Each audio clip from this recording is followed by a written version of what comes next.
Olá a todos! Como sempre, espero que estejam bem. Esta é a minha atualização da situação da frente na guerra da Ucrânia, para o dia 10 de abril de 2025. E o dia de hoje, vamos falar de um par de movimentos ao longo da frente. Um desses que tem a ver com algo que comentamos no dia de ontem, que foi se desenvolvendo e que está se tornando um pouco um acontecimento importante, pelo menos no que é o ponto da frente que vamos comentar no início do vídeo de hoje. Mas antes de começar, gostaria de lembrar a vocês que a melhor maneira de apoiar este canal é através da inscrição. Se vocês me assistem regularmente, se gostaram do meu conteúdo e se ainda não se inscreveram, clicar nesse botão de inscrição seria uma ajuda tremenda para mim e para este canal. Mas não vamos perder mais tempo. Vamos diretamente ao que é a linha de contato. E o primeiro lugar que temos que comentar no dia de hoje é a frente de Donetsk, onde no dia de ontem nós falamos sobre o que estava sendo um avanço russo desde a localidade de Argentels em direção a Kalinov. Aí comentamos como os russos haviam avançado alguns quilômetros quadrados e como estavam se aproximando da localidade de Kalinov, em um ponto da frente que, de vez em quando, vê distintos movimentos, mas esses não costumam ser muito constantes, não costumam ser algo que se mantenha ao longo dos dias.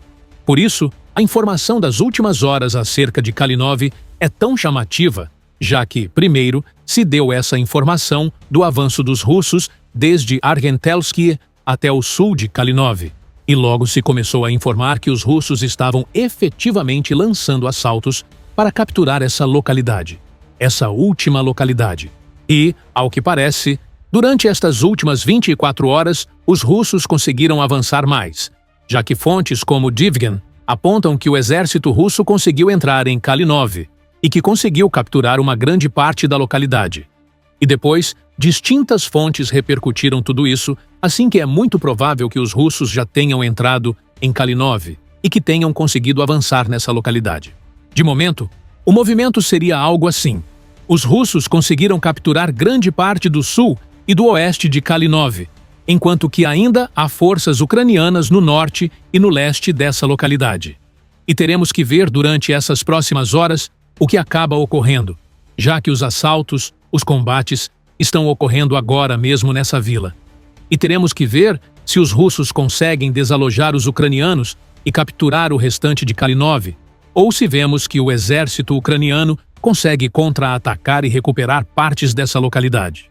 É preciso lembrar que essas primeiras horas, desde que um lado entra em uma localidade, são bastante importantes, já que é um período de tempo em que se trata de um ponto relativamente fluido, em muitas ocasiões, onde um lado quer seguir progredindo, mas ao mesmo tempo tem que consolidar certas capturas, enquanto que o lado que defende tem oportunidades para contra-atacar. E teremos que ver o que acaba acontecendo com tudo isso durante as próximas horas. Mas agora, toca seguir avançando no que é à frente. E há informação muito importante da cidade de Toretsk. Mas antes disso, gostaria de passar para Zaporia, onde fontes como Ziak Maps apontam que o exército russo conseguiu um avanço importante em distintos setores de Zaporia durante esta última semana. E, especificamente, uma das mudanças mais importantes é que o exército russo parece ter avançado uns 10 quilômetros quadrados para o sul de Kamiansk.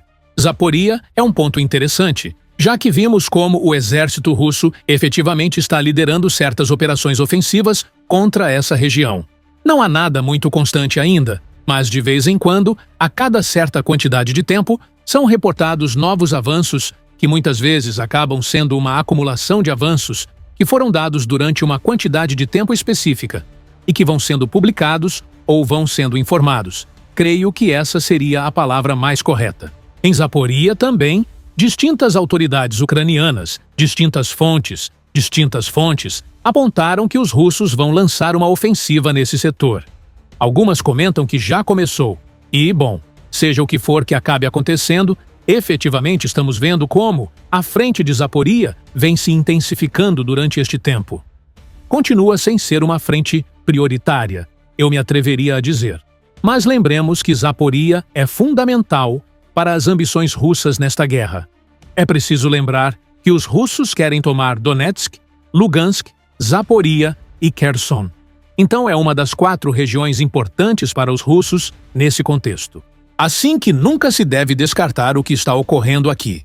E esses movimentos que têm sido vistos no último tempo, que embora ainda não sejam tão importantes, nos permitem lembrar que, efetivamente, coisas bastante importantes podem ocorrer aqui.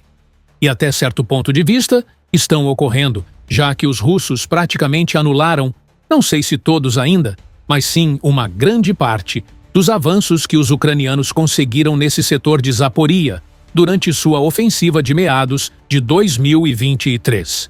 E, bom, para encerrar o vídeo de hoje, vamos falar da cidade de Toretsk, que quem tem estado acompanhando a guerra na frente durante estas últimas semanas sabe que está sendo muito importante. Para recapitular um pouco, para quem não sabe, vimos como há alguns meses os russos conseguiram capturar Toretsk. Mas depois se viu como, após certos descuidos, após deixar certos flancos desprotegidos, o exército ucraniano conseguiu se infiltrar em Toretsk e depois conseguiu capturar grandes partes dessa cidade. Desde então, se viu como o exército russo começou a contra-atacar. Como primeiro houve uma pausa, onde o exército russo tentou estabilizar a frente, e como depois começaram a enviar tropas e recursos para a cidade, levando a cabo certas rotações, levando a cabo certas tarefas de, levar mais reforços à frente para recuperar o controle total sobre Toretsk. E isso é o que tem se visto neste último tempo, que os russos começaram a lançar assaltos que vem deixando a frente bastante fluida. Não há tanta clareza acerca de quais ruas, quais quadras estão sob controle russo e quais quadras estão sob controle ucraniano. Há ataques bastante intensos, há muita pressão, há muita atividade de drones e há muito do que são esses assaltos constantes em distintas direções da cidade de Toretsk. Na batalha por Toretsk, uma das coisas mais importantes são os distintos terricones, ou esses montes de escombros industriais que vão se formando ao longo dessa cidade. Há vários, há muitíssimos. Esses são só para que tenham uma ideia mais ou menos do que estamos falando. E esses são muito importantes na batalha por Toretsk, porque controlar esses terricones permite controlar, de certa maneira, o que são distintos pontos em altura dentro dessa cidade. E esses terricones acabam sendo fundamentais para que um lado possa transformar essas zonas cinzentas, essas zonas fluidas, no que são efetivamente zonas de controle de um ou outro lado. E durante estes últimos, nem mesmo semanas, estes últimos dias, vimos como os russos têm estado tentando tomar os distintos terricones. E isso é o que ocorreu nas últimas horas. Os russos capturaram um desses pontos na cidade de Toretsk, como reportam distintas fontes. Aqui o temos na cor púrpura, na cor roxa. E, como já comentamos, esses pontos são muito importantes para estabelecer um melhor controle de distintos pontos na cidade e para exercer maior pressão contra o restante das posições que não estejam sob controle de quem controla esses terricones. Assim que é muito provável que vejamos como os russos utilizam essas zonas que capturaram nas últimas horas para exercer mais e mais pressão contra as forças ucranianas que ainda se encontram dentro de Toretsk. Os ucranianos vêm perdendo terreno, mas da mesma forma se mantêm firmes em algumas posições dentro dessa localidade. Mas isso foi tudo por hoje. Muito obrigado por assistir.